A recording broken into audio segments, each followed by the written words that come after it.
मैं हूं शिवानी और आप देख रहे हैं बीजापुर एक्सप्रेस। चलते हैं खबरों की ओर।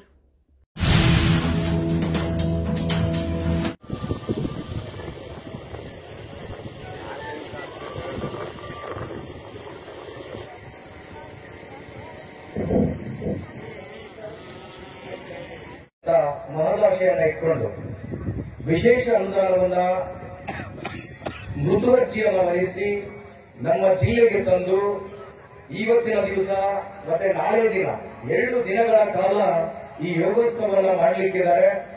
ಇವತ್ತಿನ ಮೊದಲನೇ ದಿನದ ಈ ಕಾರ್ಯಕ್ರಮ ಆದ ನಂತರ ನಾಳೆ ರಂಗಮಂದಿರದಲ್ಲಿ ಚಿಂತನ ಗೋಷ್ಠಿಗೆ ರಾಜ್ಯ ಮಟ್ಟದ ಯೋಗೋತ್ಸವವನ್ನು ತಂದಿರತಕ್ಕಂತಹ ಶ್ರೀ ಸಂಗಮೇಶ್ ಪಬ್ಲಿಷರ್ ಅವರಿಗೆ ತಮ್ಮೆಲ್ಲರ ಒಂದು ಜೋರಾದ ಚಪ್ಪಾಳೆಗಳ ಮೂಲಕ ನಾವು ಅಭಿನಂದನೆಗಳನ್ನು ಸಲ್ಲಿಸೋಣ. ಗೌರವಾನ್ವಿತ ಜಿಲ್ಲಾ ಪಂಚಾಯತ್ ಮುಖ್ಯ ಕಾರ್ಯನಿರ್ವಾಹಕ ಅಧಿಕಾರಿಗಳು, ಗೌರವಾನ್ವಿತ ಪೊಲೀಸ್ ವರಿಷ್ಠಾಧಿಕಾರಿ ಮತ್ತೊಮ್ಮೆ ತಮ್ಮೆಲ್ಲರಲ್ಲಿ ವಿನಂತಿಯನ್ನು ಮಾಡ್ತಾರೆ. ಧನ್ಯವಾದಗಳು ಸರ್.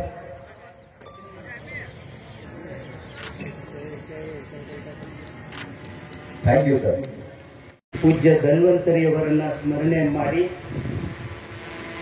ಕರ್ನಾಟಕ ಸರ್ಕಾರ, ಜಿಲ್ಲಾಡಳಿತ, ಜಿಲ್ಲಾ ಪಂಚಾಯತ್ ಹಾಗೂ ಕರ್ನಾಟಕ ಬಾಲ ವಿಕಾಸ ಅಕಾಡೆಮಿ ಧಾರವಾಡ, ಜಿಲ್ಲಾ ಆಯುಷ್ ಇಲಾಖೆ ವಿಜಯಪುರ ಇವರ ಸಂಯುಕ್ತ ಆಶ್ರಯದಲ್ಲಿ 11ನೇ ಅಂತಾರಾಷ್ಟ್ರೀಯ ಯೋಗ ದಿನಾಚರಣೆಯ ಹಾಗೂ ರಾಜ್ಯ ಮಟ್ಟದ ಯೋಗೋತ್ಸವ ಕಾರ್ಯಕ್ರಮವನ್ನು ಬಸವನಾಡಿನ ನಮ್ಮ ಎಲ್ಲ ಹೆಮ್ಮೆಯ ಮುದ್ದು ಮಕ್ಕಳು, ಸಹೋದರ ಸಹೋದರಿಯರು, ತಾಯಂದಿರು, ಹಿರಿಯರು, ಗಣ್ಯಾತಿ ಗಣ್ಯರ ಸಮ್ಮುಖದಲ್ಲಿ ನಾನು ಅತ್ಯಂತ ಸಂತೋಷದಿಂದ ಉದ್ಘಾಟನೆ ಮಾಡಿದ್ದೇನೆ. ಈ ಸಮಾರಂಭದ ಅಧ್ಯಕ್ಷತೆಯನ್ನು ವಹಿಸಿರುವವರು ಈ ಜಿಲ್ಲೆಯ ಗೌರವಾನ್ವಿತ ಜಿಲ್ಲಾಧಿಕಾರಿಗಳು. ನಮಗೆಲ್ಲ ಎಲ್ಲ ಕಾರ್ಯಕ್ರಮಗಳಿಗೆ ಬೆನ್ನು ತಟ್ಟಿ ಅದರಲ್ಲೂ ವಿಶೇಷವಾಗಿ ಮಕ್ಕಳ ಕಾರ್ಯಕ್ರಮ, ಆ ಮೂಲಕ ಮಕ್ಕಳು ಸಮಾಜದ ಮುಖ್ಯವಾಹಿನಿಗೆ ಬರುವ ಎಲ್ಲ ತರಬೇತಿಯನ್ನ, ಸಂಸ್ಕಾರವನ್ನ, ಅವರಿಗೆ ಆರೋಗ್ಯಯುತವಾದ ಜೀವನವನ್ನು ಕಲ್ಪಿಸಿಕೊಡಬೇಕು ಅಂತಕ್ಕಂಥ ಸದಾಶಯದಿಂದ ನಮ್ಮ ಮಾನ್ಯ ಜಿಲ್ಲಾಧಿಕಾರಿಗಳು ಜಿಲ್ಲೆಯಲ್ಲಿ ವಿಶೇಷವಾಗಿ ಮಕ್ಕಳಿಗಾಗಿ ಇರುವ ಕಾರ್ಯಕ್ರಮಗಳಲ್ಲೆಲ್ಲ ಅವರು ಪರೋಕ್ಷ ಅಪರೋಕ್ಷವಾಗಿ ಸಹಕಾರ ನೀಡ್ತಿರ್ತಕ್ಕಂಥ ನನ್ನ ಆತ್ಮೀಯರು, ಮುಖ್ಯ ಅತಿಥಿಗಳಾಗಿರುವವರು, ವಿಶೇಷವಾಗಿ ನಮ್ಮ ಇಲಾಖೆಯ ಅಂಗನವಾಡಿ ಮಕ್ಕಳ ಬಗ್ಗೆ ವಿಶೇಷ ಮುತುವರ್ಜಿಯನ್ನು ವಹಿಸಿ ರಾಜ್ಯದಲ್ಲಿಯೇ ಮಾದರಿ ಅಂಗನವಾಡಿಗಳನ್ನಾಗಿ ಮಾಡಲು ಮಾನ್ಯ ಜಿಲ್ಲಾ ಉಸ್ತುವಾರಿ ಸಚಿವರಾದ ಎಂ ಬಿ ಪಾಟೀಲ್ ಸಾಹೇಬರ ಮತ್ತು ಜಿಲ್ಲಾಧಿಕಾರಿಗಳ ಒಂದು ಸಹಕಾರದೊಂದಿಗೆ, ಸಲಹೆಯೊಂದಿಗೆ ಅತ್ಯುತ್ತಮವಾದ ಕಾರ್ಯವನ್ನು ನಿರ್ವಹಿಸುತ್ತಿರುವ ನಮ್ಮ ಜಿಲ್ಲಾ ಪಂಚಾಯಿತಿಯ ಮುಖ್ಯ ಕಾರ್ಯನಿರ್ವಾಹಕ ಅಧಿಕಾರಿಗಳಾದಂಥ ಸನ್ಮಾನ್ಯ ಶ್ರೀ ರಿಸಿ ಆನಂದ್ ಸರ್ ಅವರೇ, ಈ ಸಮಾಜದಲ್ಲಿ ಕೂಡ ಯೋಗವನ್ನು ಅಭ್ಯಾಸ ಮಾಡುವ ಪದ್ಧತಿ ತುಂಬಾ ಜಾಸ್ತಿ ಆಗ್ತಾ ಇದೆ. ನಾವೆಲ್ಲ ವೆಸ್ಟರ್ನ್ ಕಂಟ್ರೀಸ್ ಅವರ ಒಂದು ಹ್ಯಾಬಿಟ್ಸ್, ಅವರ ಒಂದು ಲೈಫ್ ಸ್ಟೈಲ್ಗೆ ನಾವು ಹೋಗ್ತಾ ಇದೀವಿ. ಆದ್ರೆ ನಾವು ಲೈಕ್ ನಮ್ಮ ಊಟ ಇರಲಿ, ನಮ್ಮ ಡ್ರೆಸ್ ಇರಲಿ, ನಮ್ಮ ವೆಹಿಕಲ್ಸ್ ಇರಲಿ, ನಮ್ಮ ಎಜುಕೇಶನ್ ಇರಲಿ, ಅದೆಲ್ಲ ವೆಸ್ಟರ್ನ್ ಸ್ಟೈಲ್ಗೆ ನಾವು ಹೋಗ್ತಾ ಇದೀವಿ. ಆದ್ರೆ ಅವರೆಲ್ಲ ನಮ್ಮ ಭಾರತ ದೇಶದ ಈ ಒಂದು ಯೋಗ ಇರಲಿ, ನಮ್ಮ ಫುಡ್ ಹ್ಯಾಬಿಟ್ಸ್ ಇರಲಿ, ಇದಕ್ಕೆ ಅವರು ಶಿಫ್ಟ್ ಆಗ್ತಾ ಇದ್ದಾರೆ.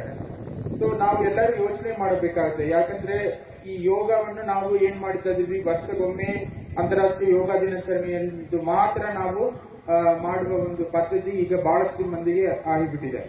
ಆದ್ರೆ ಕೆಲವರು ಮಾತ್ರ ಅವರು ತಮ್ಮ ದೈನಂದಿನ ಕೆಲಸಗಳ ಮಧ್ಯದಲ್ಲಿ ಕೂಡ ಪ್ರತಿದಿನ ಅಭ್ಯಾಸ ಮಾಡುವುದು ಸತತವಾಗಿ ಮುಂದುವರಿತಾ ಇದ್ದಾರೆ.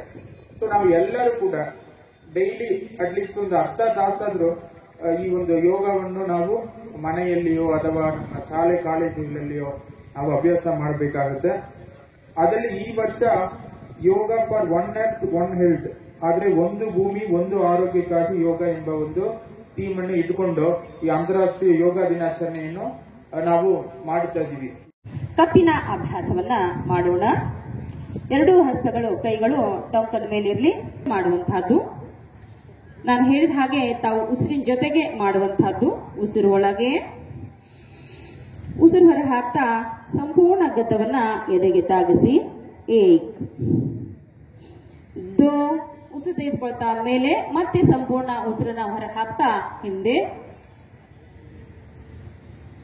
3 ಉಸಿರು ತೆಗೆದುಕೊಳ್ತಾ ಮಧ್ಯಕ್ಕೆ ಮತ್ತು ಉಸಿರು ಹೊರಗೆ ಹಾಕ್ತಾ ಮುಂದೆ 4 ಮಧ್ಯಕ್ಕೆ ಬಂದಾಗ ಯಾವಾಗಲೂ ಉಸಿರು ಒಳಗೆ ಬಲಭುಜವನ್ನ ಗದ್ದವನ್ನ ಬಲಭುಜಕ್ಕೆ ಸ್ಪರ್ಶ ಮಾಡುವಂತಹದ್ದು ಮತ್ತು ಎಡಭುಜಕ್ಕೆ ಸ್ಪರ್ಶ ಮಾಡುವಂತಹದ್ದು. ಉಸಿರು ಒಳಗೆ ಉಸಿರು ಹೊರ ಹಾಕ್ತಾ ಎಷ್ಟು ಸಾಧ್ಯನೋ ಅಷ್ಟು ನಿಧಾನವಾಗಿ ಈ ಟೊಂಕ ಭಾಗವನ್ನ ಮುಂದೆ ಪ್ರೆಸ್ ಮಾಡ್ತಾ ಎದೆ ಭಾಗವನ್ನ ಸಂಪೂರ್ಣ ವಿಸ್ತಾರ ಮಾಡ್ತಾ ಸಾಧ್ಯವಾದಷ್ಟು ಹಿಂದೆ ಹೋಗೋದು. ಉಸಿರು ಒಳಗೆ ಉಸಿರು ಹೊರಗೆ ಹಾಕ್ತಾ ಹಿಂದೆ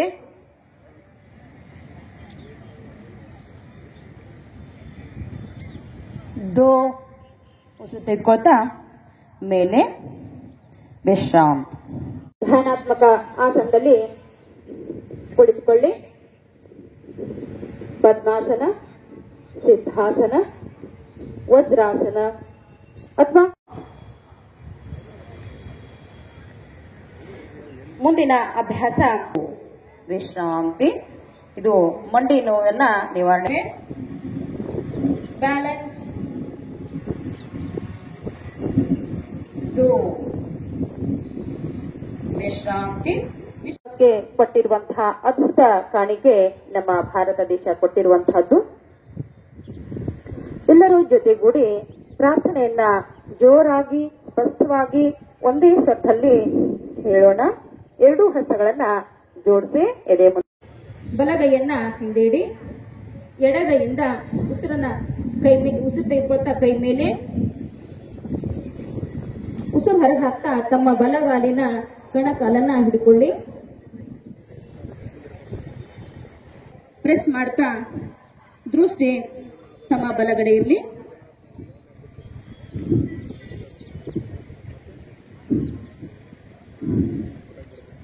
ವಾಪಸ್